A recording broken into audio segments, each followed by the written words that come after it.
నమస్కారం అండి. నేను మీ కలిగొట్ల కుమారి. నేను ఇప్పుడు ద్రాక్షారామం గురించి చెప్పాలనుకుంటున్నానండి. అంటే ఇంతకు ముందర మనం పాలకొల్లు, భీమవరం మాత్రమే చెప్పుకోగలిగాము. మళ్ళీ సందర్భం కలిసి రాలేదు నేను మళ్ళీ చెప్పటానికి. అంచేత ఇప్పుడు వీలైంది. సరే, ద్రాక్షారామం అది తూర్పుగోదావరి జిల్లాలో ఉందండి. రామచంద్రపురానికి దగ్గరలో ఉంది. అయితే అది దక్షారామం అంటారు. ఎందుకంటే దా దక్షుడు యజ్ఞం చేసిన ప్రదేశం అండి అది. యజ్ఞం తెలుసు కదా మీకు. ద్రాక్షారామంలో చేశారట. అంతటి మహత్తు కలిగిన ఇది ద్రాక్షారామంలో దక్షుడు యజ్ఞం చేసిన ప్రదేశం. మనం వెళ్ళగలిగి చూడగలిగితే చాలా బాగుంటుందండి అది. తర్వాత అక్కడే అమ్మవారు కూడా ఉంది, శక్తిపీఠం మాణిక్యాంబాదేవి. ఆ అమ్మవారు కూడా చాలా కలకల్లాడుతూ చాలా బాగుంటుందండి.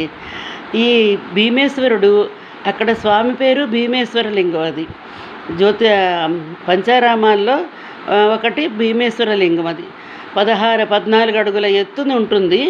కింద నుంచి మళ్ళీ మనం మెట్లెక్కి ఫస్ట్ ఫ్లోర్కి వెళ్ళాలి. వెళితే అక్కడ చివరికి కనిపిస్తుంది. అభిషేకాలు అక్కడి నుంచే చేస్తారు. మనం కింద దర్శనం చేసుకుని పైకి వెళ్ళాలి. తర్వాత మళ్ళీ కిందకు వచ్చేసిన తర్వాత ఈ అమ్మవారి దేవాలయం ఉంటుంది. మాణిక్యాంబాదేవి అమ్మవారు ఉంటుంది. అలాగే కాశీ నుంచి గంగ అంతర్వాహినిగా భూమి లోపల నుంచి ప్రవహిస్తుంటండి ఇక్కడికి. వెనక వైపుకి వెళ్ళి చూస్తే ఆ నది కూడా కనిపిస్తుంది మనకి. బాగుంటుంది. అంటే ఊరు చిన్న ఊరే కానీ ఎంతో ప్రాధాన్యత కలిగిన ప్రదేశం అది. ఒకసారి వెళ్ళి చూస్తే చాలా బాగుంటుంది. ప్రయత్నం చేయండి. శక్తిపీఠాల్లో ఒకటి, పైగా ఆరామాల్లో పంచారామాల్లో ఒకటి, 2 కలిసి అక్కడ ఉన్నాయి. అంచేత ఒక్కసారి మనం కూడా వెళ్ళొద్దామండి, బాగుంటుంది. పుణ్యప్రదేశాల్లో అడుగు పెట్టడమే మహాభాగ్యం. మనకు ఆ అవకాశం దొరకటమే మహా గొప్ప సంగతి.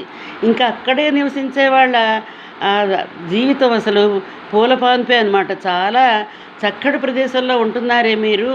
అమ్మవారి అనుగ్రహం, స్వామివారి అనుగ్రహం మీకుంది అనిపిస్తుంది నాకైతే. అక్కడ చూసిన వాళ్ళని చూసి నేను అదే మాట చెప్తాను ప్రతిసారి. సరే అండి, నమస్తే అండి.